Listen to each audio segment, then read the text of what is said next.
over the past 25 years, we've seen several changes in the market. Clearly the most significant change was in the early 90s when we went from an industry that was under significant duress into the recapitalization and ultimately the growth and emergence of what is today the contemporary industry. And that's gone through, several cycles.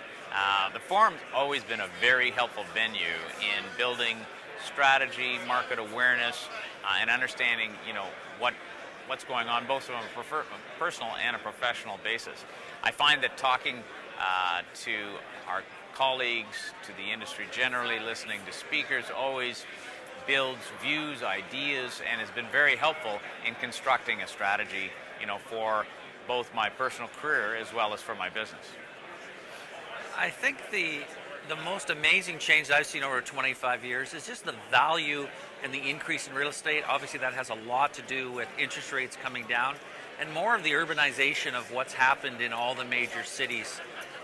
The values of properties have gone up just unbelievably. So our mortgage business has gone up hundreds and hundreds of times of what it was, the volume we would do back 25 years ago.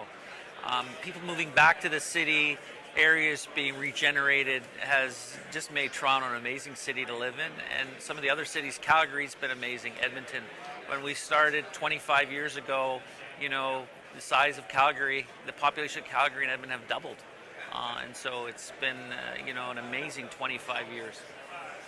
The market became much more sophisticated with the investors coming into the marketplace being pension funds and public companies that allowed us to, have capital more readily accessible, as well as being more institutionalized from the standpoint of reporting, analyzing risk, and looking at opportunities in a more professionalized manner. I think the most impactful market change I've seen in the last 25 years has really been around urban intensification and the reurbanization of our major cities. I come from Vancouver, and from Vancouver we really led the pack on urban intensification, mostly because we're geographically land constrained. So we have, limited area to grow, so we had to intensify and have as a city for many decades. But that trend has obviously followed, and we've seen here in Toronto over the last 10 to 12 years a significant amount of new urban intensification here in the city of Toronto, and obviously similar activities in Montreal and Calgary and even Winnipeg today are looking to intensify. So that's certainly been a game changer. And I think that if I look at how it's impacted me personally, I'm an architect by training, and for me, one of my early projects was involved in intensification in and around a SkyTrain station in Vancouver, which was really ahead of its time, as we now call them transit-oriented developments, but it was really well ahead of its time.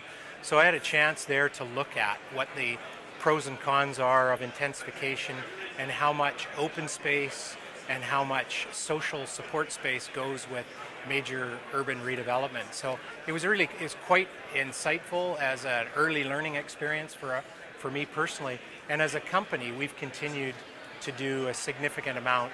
In fact, all of our work really today is on urban intensification between Victoria, Vancouver, and here in Toronto. So I'd say the most important change in the last 25 years in the real estate market has been seeing the asset class go from what was considered an alternative asset class that was under duress, it was in financial crisis, to one where real estate is now a mainstream investment, much sought after by institutional investors, and probably one of the favored investment types. If you'd asked your chief investment officer 25 years ago, he would have said real estate represents about 4% of my portfolio, 0% of my return, and 80% of my management headaches.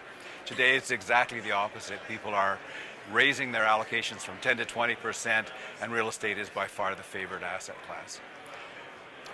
From a personal standpoint, pretty dramatic impact on me.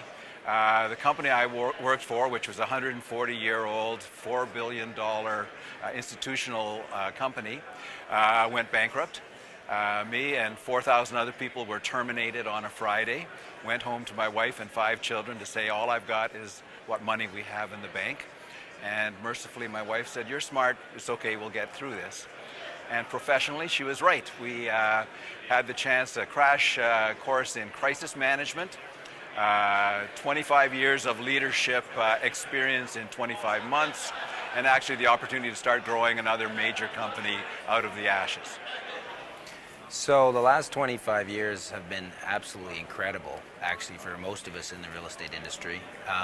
When you reflect back on 1992, it was the bottom of times. Huge oversupply. Lots of people were concerned about tomorrow, and the industry was in a pretty seriously bad state. And so, ever since then, it's been upward, and the last 25 years have been almost, without exception, very good ones for all of us in the industry in this country. There have been some hits and misses recently in Alberta. Clearly, there are some issues. There have been some issues in the prairies and in eastern Canada over time, but on balance, it's been an extraordinary 25-year run. The biggest delta probably is 25 years ago, the average cap rate was at 10%, and today the average cap rate would be closer to 5%. So huge push on NOI growth, huge push on other aspects of return, but the biggest delta in time has been the cap rate compression, which has made everybody infinitely wealthier than they were the year before and the year before and the year before. It hasn't been like shooting fish in a barrel, our industry. It's not easy, but most of us who have been able to see through the cycles, make some investments and wait over this 25-year period have done extraordinarily well. So from a corporate standpoint, Oxford's grown from a $2 billion company 25 years ago to a $45 billion company today. So it's been an unbelievably great run for Oxford, and these are the good old days, I would say. And from a personal standpoint, I've been lucky. I used to come to these real estate forums and sit in the back and hope someday to make a contribution to my industry. And this year I get the privilege of being the chair of our conference after 25 years. So the industry's been very good to me. It's been very good to my family. It's been very good to the businesses I've had the privilege of either working for or leading. So the most impactful market change really has been the influx of the institutional organization in investment and in development. I think 25 years ago, the private sector really drove a lot of that real estate development, and today, in certain markets, major markets for sure, there are a lot more competitors. So for a private developer, that narrows the window of opportunity in terms of being competitive in a bid situation. But also I think on the other side, a major change in our industry has been opening up of access to capital through different intermediaries. Traditionally, we'd finance through banks and formal institutions, and today all kinds of funds are available through private equity, through life companies, and all kinds of pension fund financing is available, which has really created new opportunities for private sector. So I think the biggest change in my mind isn't so much a change in the market, but it's the way that people have changed making their decisions.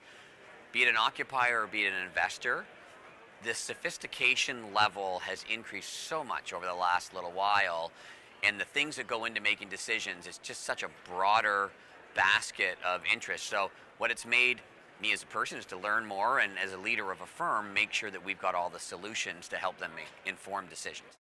For me, I think the biggest market change and trend is the whole urbanization. I mean, when you think of the landscape of any of our major cities, but more importantly Toronto, I mean, it has changed considerably. You know, people talk about this trend of wanting to live and work in the same place, but when you look at what it's meant to real estate, it has changed the Toronto landscape. Specifically, people will focus on the condos, absolutely, but we've got new office buildings. I mean, we hadn't put up an office tower in probably 15, 20 years, and now we've got 3 or 4 that have come up. We've also now beginning to see a whole new type of business, you know, around what I call the arts and entertainment. restaurants, sports facilities. It has really changed our city, and I think for Toronto, as an example, it's made it better. So I'm excited about what this is going to mean for the future, but I think for those of us in the 416, it's been a wonderful opportunity with the urbanization trend. So over the last 25 years, from 1992 until 2008, it was really about a recovery of the value of real estate and turning real estate into an investable asset class, because it was such a wreck in 1992. Major change after the financial crisis, as Canada came out of it in pretty good shape, was everybody just became so much more innovative. So since the financial crisis, the industry is 100% different than it was before. Urbanization's had a big effect, mixing up different uses and repurposing buildings, and it's the most exciting, innovative time that I've seen in my career.